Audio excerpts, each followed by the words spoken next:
Hello, reception class and year one. I hear year one will be joining our stories as well. So welcome. Last week we read a story, but it was called Shark in the Dark.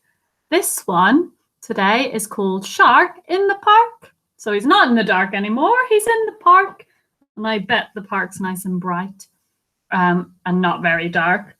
So the author of this story is Nick Sharratt. Again, it's the same person that wrote Shark in the Dark. So it's the same author. So we'll have a look at this one. I think this one's going to be a bit scarier because it's in the park this time. I wonder if any of you have went to the park and seen a shark. Have you? Let's have a look. And there it is, the scary shark.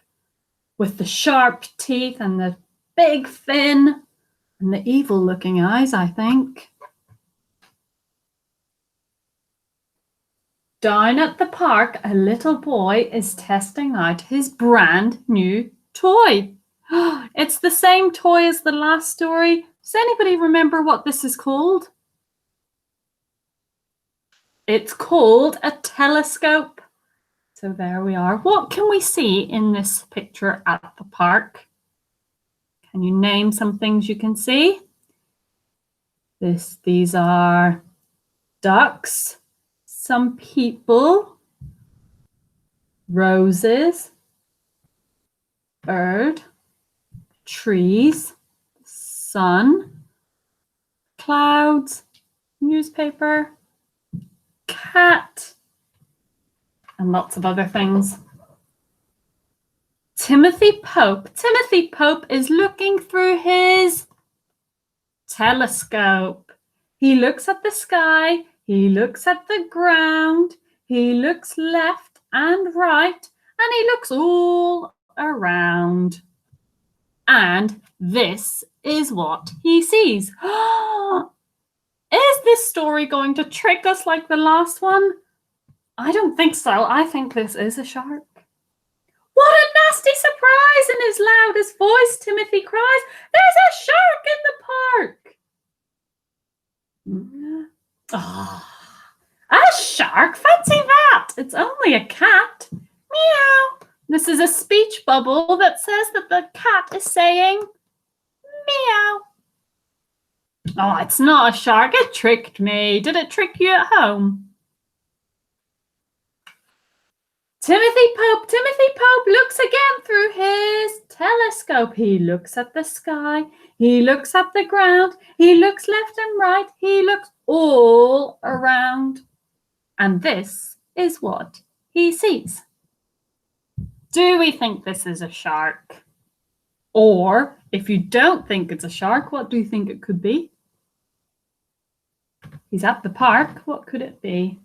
What a terrible sight, Timothy yells with all his might. There's a shark in the park!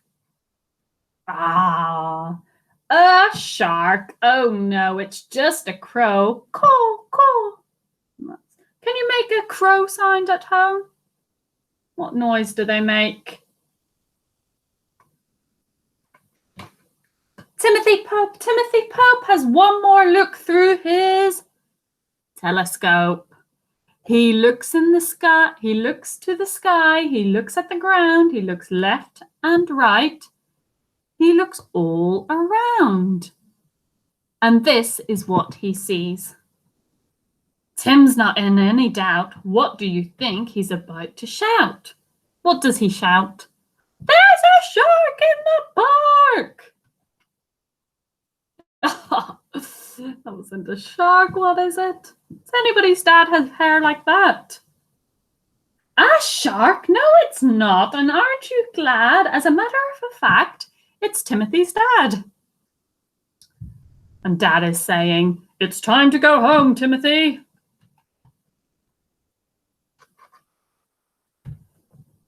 Timothy Pope says it's safe to say there are no sharks in the park today. What's the duck saying here? What does the duck say? Quack. And this duck looks a little bit frightened. Can you see that? Uh-oh. Dun, dun, dun, dun, dun, dun, dun, dun. What is it? Timothy says there's no sharks in the park today. What do you think? Do you think that's a shark, or could it be something else? And that is the end of our story. Lovely to read this to you. I wonder if I'll come across another shark in the park or shark in the dark. Maybe you can make up your own story that rhymes shark in the, what could you say? Lovely to read to you. See you later.